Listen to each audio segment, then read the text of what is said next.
हाँ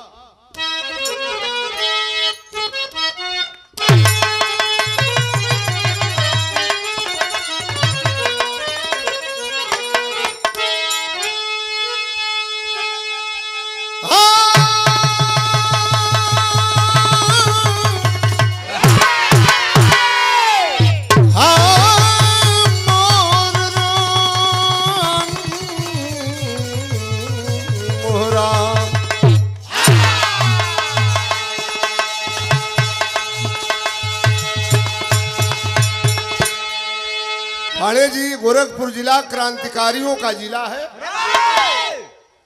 ये जिला में बड़े बड़े पहलवान, रमासरे पहलवान, पन्नेलाल पहलवान, ये पहलवानों की भी धरती है।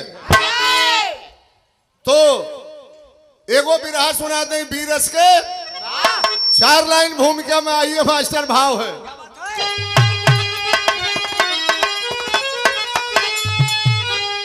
तो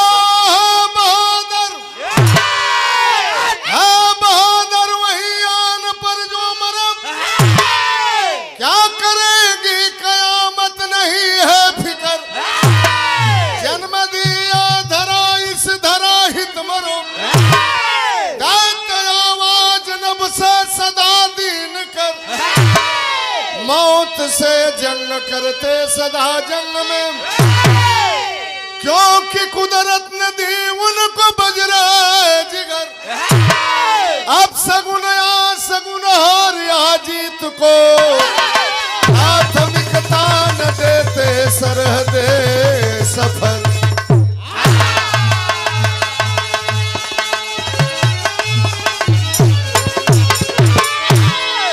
थरज कौन में मास्टर यो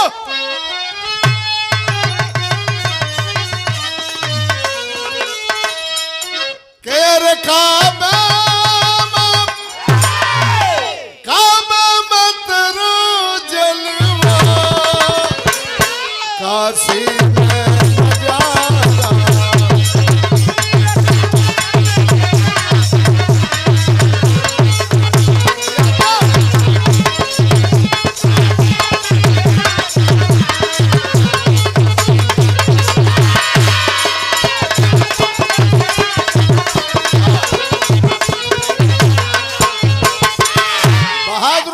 भाव कवि ने लिखा है कि सरहद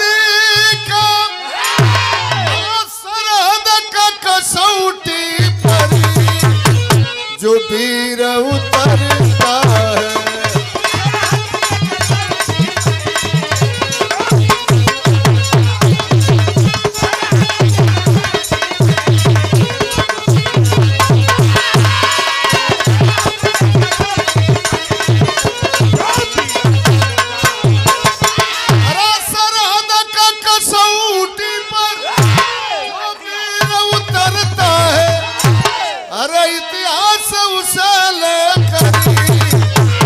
सीने से मचलता है।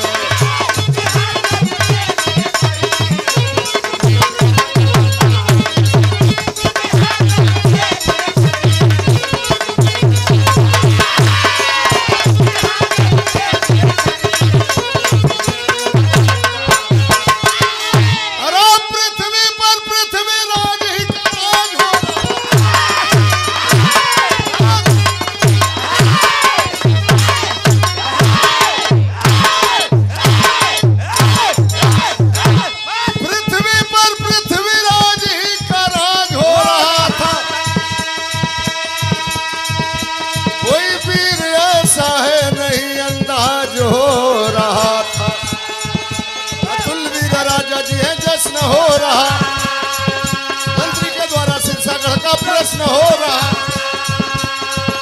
जब तक रहेगा सामने मलखान का चेहरा, जब तक रहेगा सामने मलखान का चेहरा, जब तक रहेगा सामने मलखान का चेहरा, तब तक नहीं सोहे मेरे श्रीमान का चेहरा।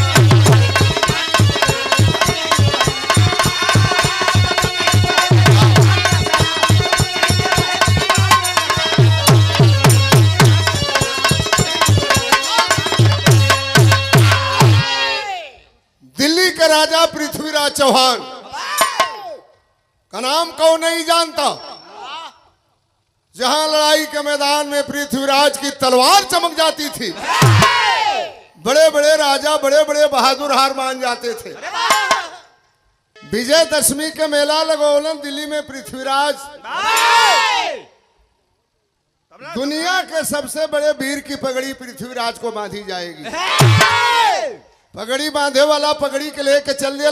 मंत्री जब खबर को पाया है कहा कि सिरसागढ़ का मलखान जिंदा है, आल्हा उदल का मऊसेरा भाई पगड़ी बनवावे चल दिया। उसी से लड़ाई करके आएंगे तो पगड़ी बंधेगी, अच्छा लगेगा। पृथ्वीराज चढ़ाई कर देना सेना साज के। तरज कौन बा मास्टर?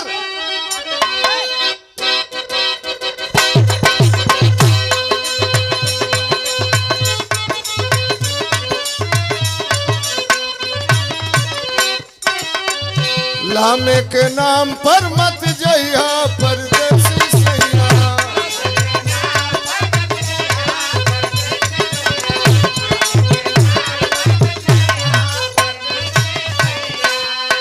चढ़ाई कर दिए पृथ्वीराज मलखान के ऊपर।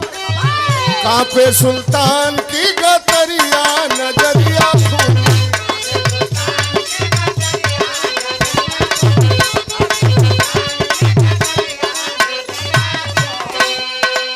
जब तक ना सिरसागढ़ का किला गिरवा दूं,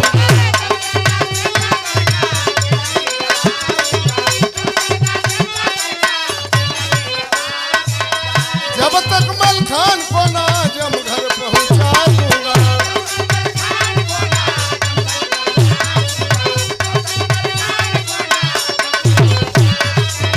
तब तक बिरथा बाई पगड़िया, नजरिया खूनी।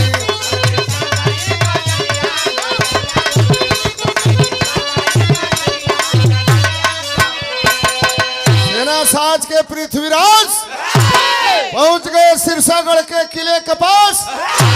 ऐलान कर दिया कि अरे मलखान, तेरी मां ने अगर दूध पिलाया है, आज दिल्ली का राजा पृथ्वीराज चौहान ललकार रहा है। किले पर बैठा था बहादुर मलखान। पृथ्वीराज, मिटा दे सूरज को दीपक, दिल्ली में ऐसा तेल नहीं। सिरसागढ़ को अपना लेना तेरे बस का खेल नहीं। वो पृथ्वी के अंदर मलखान तुझे ललकारा है। कीतड़ की कौन कहानी जो नाहर को कभी पछाड़ा है। तुम जैसे घाटी मच्छर को चुटकी पर रहकर मल देंगे, भारी दर्द को काट काट छाती के ऊपर चल देंगे। पृथ्वीराज, तोरे नियर राजा के छतिया पर चढ़ के अगर मसल न दिली, मलखान नाम पृथ्वीराज कहला कि आवत तो फैसला हो जाए। चल दिए दोनों बहादुर। यहाँ तनी तरज बदल गई मास्टर। मिर्जापुरी चौलरिया, वाह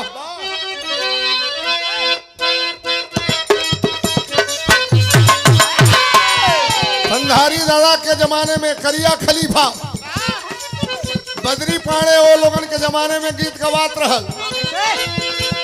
अरे जब ही बोरी उमर लचकनिया, अरे जब ही बारी उमर लचकनिया, अब गोरिया भर निहुर के पनिया, गोरी के झूले झूलनिया।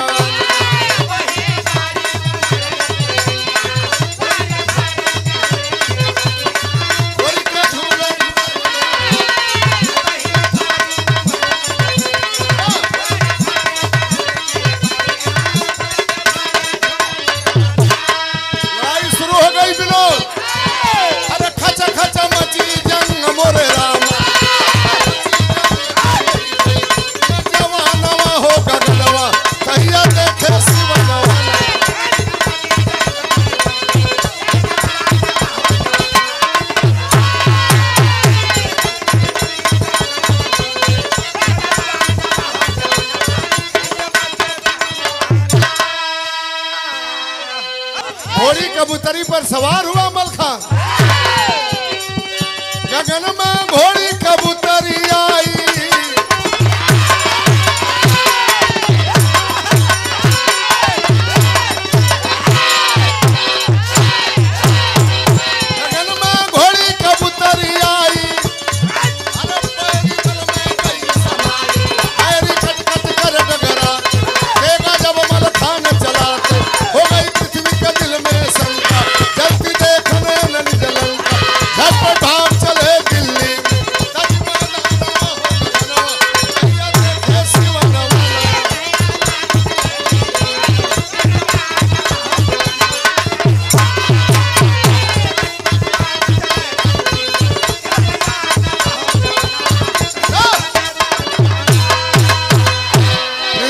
पृथ्वीराज की सेना में प्रवेश किया मलखान, आधी सेना को काट करके अलग कर दिया।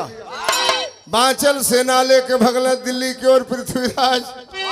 वही पगड़ी बन्हाई चाहे न बन्हाई, फिर सिरसागढ़ की ओर लड़े ना आई। और जब भागे लगलन दिल्ली की ओर तो सिरसागढ़ वाला ललकारे लगल। लड़ाई के मैदान में जे हट के लड़ेला उ कायर ना होला, जे मैदान में छोड़ के भाग जाला उसकी कायरों में गिनती होती है। भगलन दिल्ली की ओर तो सिरसागढ़ वाला ललकारे लगलन। करेज कौन बा मास्टर?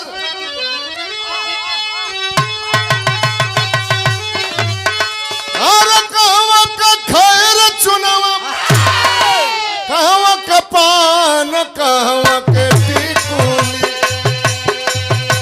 अरे कहवा के टिकुली, लीलरवा मारे हो जान, कहवा के टिकुली।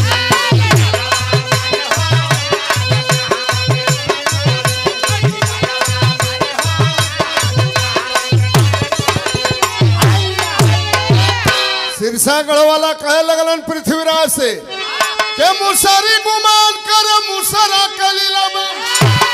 अरे हाथी बनल चाहे ले बिलार, चाहे ले टिटहिरी उठावल, चाहे ले टिटहिरी उठावल। अरे टंगिए से गिरी जब पहाड़, चाहे ले टिटहिरी उठावल।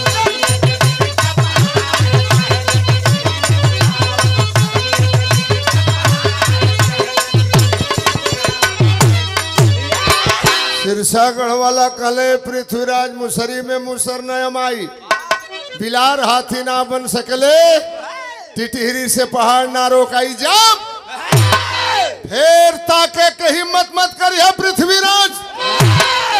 पृथ्वीराज कहले एक बार हार गई तो सारे हमके मुसरी टिटहिरी बिलार बनावे लगल। हिम्मत बनला एक बार और चढ़ाई कर, या चढ़ाई डबल तुरंत ना पृथ्वीराज को चैन रहा। सुबह कलेजे में रह रह के जो सिरसे वालों का बैन रहा, खून की होली मचा मचा कर बिहा वीर मलखान। देख वीरता नाहर की फिर भाग चले चौहान। हिम्मत जुटौल पृथ्वीराज, चले एक बार और चढ़ाई करब। हिम्मते मर्द मद्दते खुदा, एक बार और चढ़ाई करब।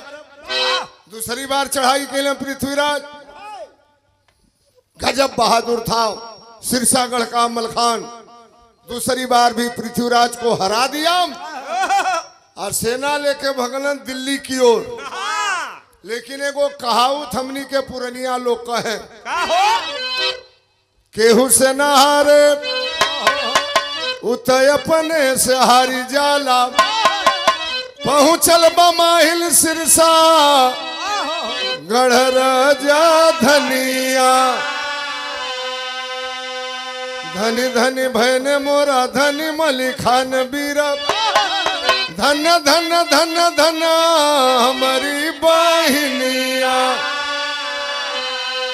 जमनी पृथ्वीराज के घमंड अपनी वीरता पर, गईले गवा के सिरसा गढ़वा से पनिया। अपन समझ के बहनिया भरमी गईली, लगली बतावे माली खान के कहानी।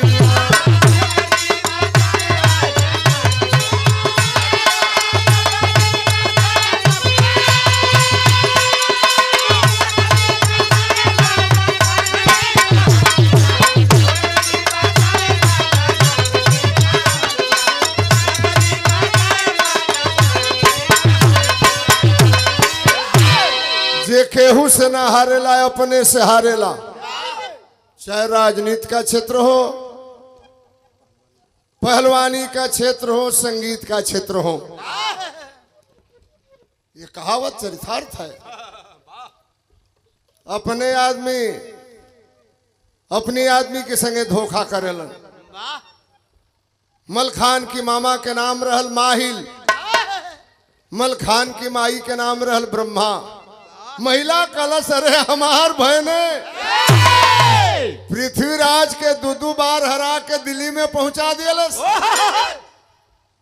महिला पहुंचल सिरसागढ़ के किला पर अपनी बहन ब्रह्मा के पैर छू के प्रणाम कैलस, कलश बाहरे बहन अपनी पेट से ऐसा बेटा पैदा कैलू जवन पृथ्वीराज पगड़ी बनवावे अइलन। हमार बहने दू बार हरा के दिल्ली में पहुंचा दियलस। अपनी भाई के मुंह से जब वो बहन अपनी बेटा के प्रशंसा सुनलस, वो भैया आज अपनी भाई के सामने वो बहन अपने बेटा के दिल के राज खोले जात पे तरज कवन बा।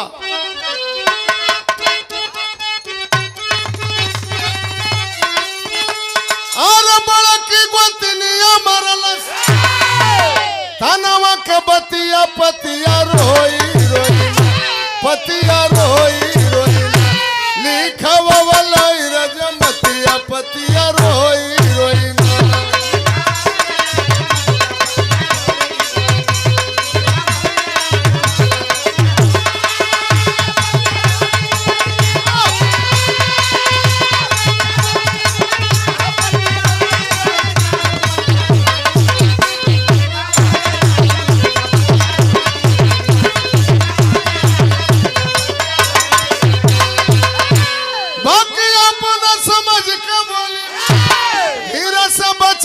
बनिया तारे बनिया तारे ना करी आई बा ब्रह्मा के लिखनिया बनिया तारे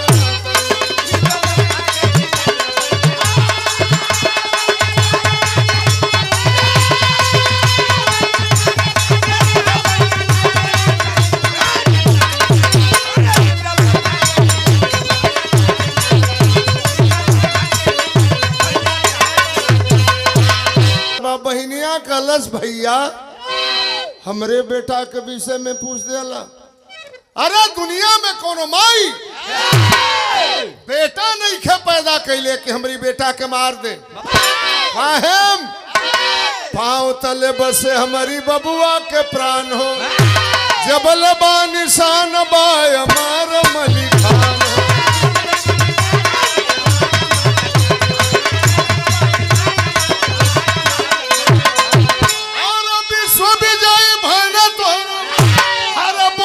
बहनिया बनिया ठारे बनिया ठारे नाटक जनली नाव कर रहनिया बनिया ठारे नाटक।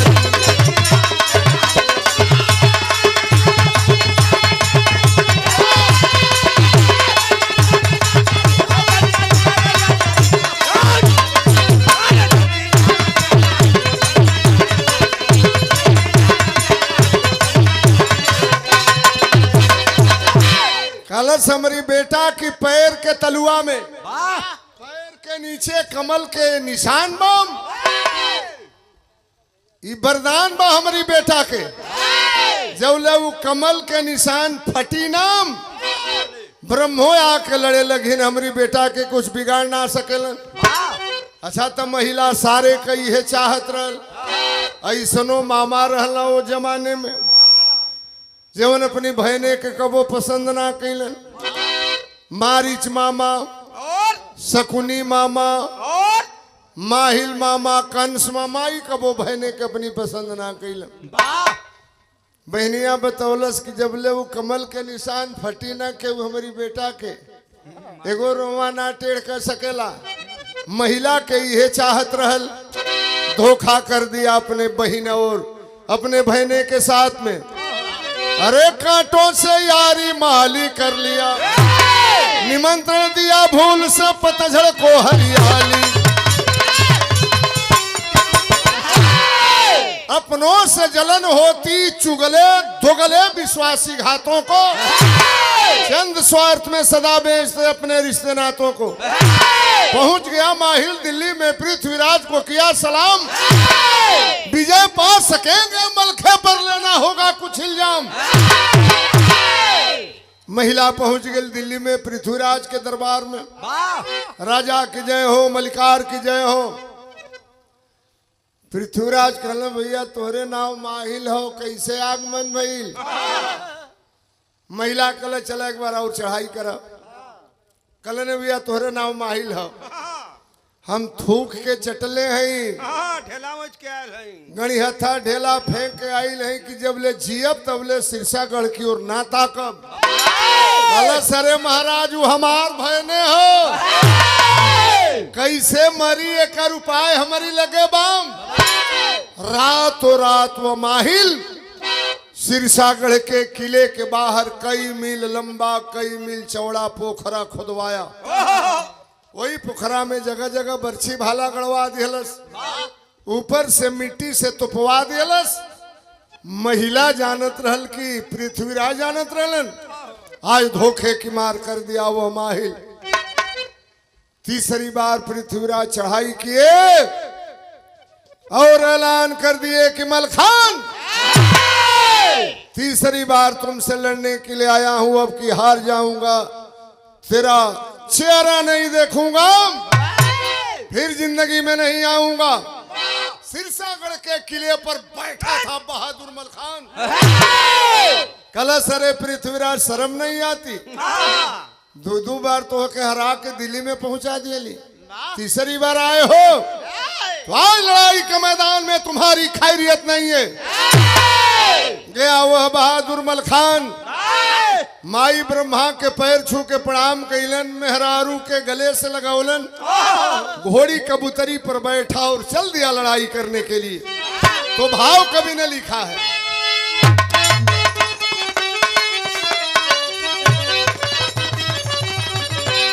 अरे मंजिल प्यार होले सच्चे वीर के, माहिल जैसे पपियन के पतन बपिया। अरे डंका सुने हैं सिरसागढ़ के जवान, अरे साथ गजबाज के हुए हैं तैयार। अरे माई के चरनिया नवा करके मथावा, अरे लिया गजा मोती न को प्रेम से निहार। असगुंजना लबिली कटे आके रहिया, सोच नहीं वीर होगी जीत होगी यहाँ।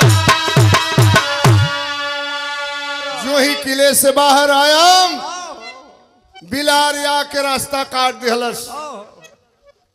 बिरहा सुनने वाले भो, बिल्ली रास्ता काटे सियार रास्ता काटे, बहादुर आदमी चल देता है, कभी हारने और जीतने की परवाह नहीं करता। चल दिया मलखान, आया पृथ्वीराज की एक तरफ सेना एक तरफ मलखान, बीच में पोखरा खुदवावल बा धोखा के मार। लड़ाई शुरू होने जा रही है। यहां बसवरिया लाबा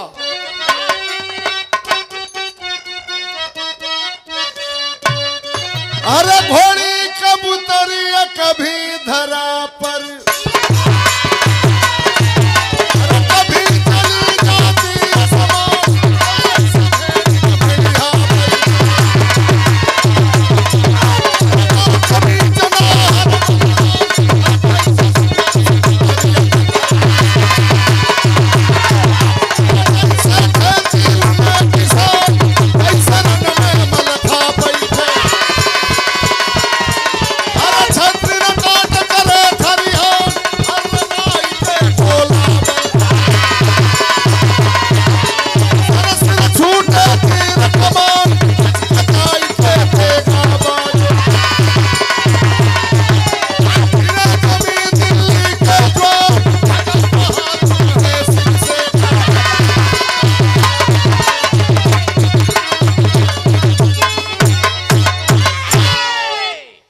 पृथ्वीराज की सेना को काट करके अलग कर दिया। ए भैया चला घोड़ी कबूतरी पर सवार होकर के पृथ्वीराज की सेना को गर्दन काट काट करके तलवार से, ए भैया एक बार घोड़ी कबूतरी मलखान को लेकर के आसमान में उड़ गई। आसमान से जो ही नीचे उतरती है विधाता की कलम घूम गई। अरे धनी हो विधाता धनी तोहरी लिखनी, घोड़ी कबूतरी उड़ल बड़ा समा, जो ही जमीनिया पर खली चरनिया, फंस गई जमीनिया में सिंगनी महा।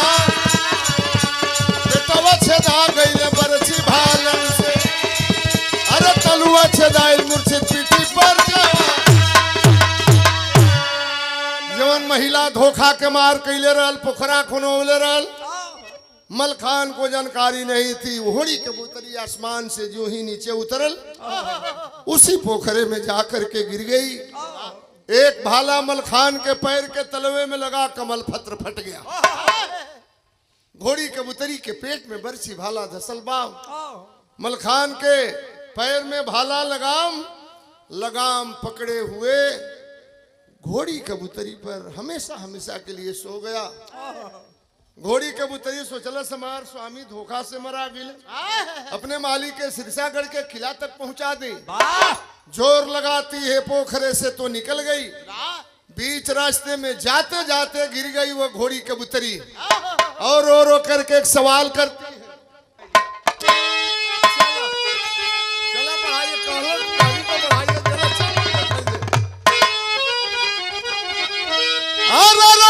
कबूतरी अब है कबूतरी रे कबूतरी, रोवल कबूतरी तन छेदाइल सगारी, गईला माटी का पुजरिया रे स्वर्ग की नगरी।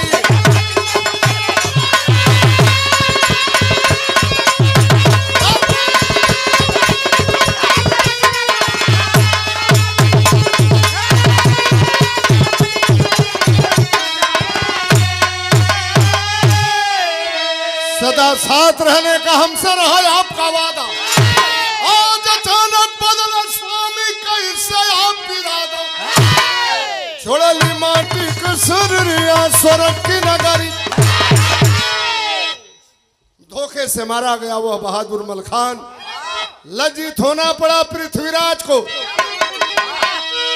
धोखे से मारे गरन में अतुल वीर मलखान, लज्जित हुआ करम पर अपना सदा है तू चौहान, इना बिरवन के कदरिया स्वर्ग के नगर।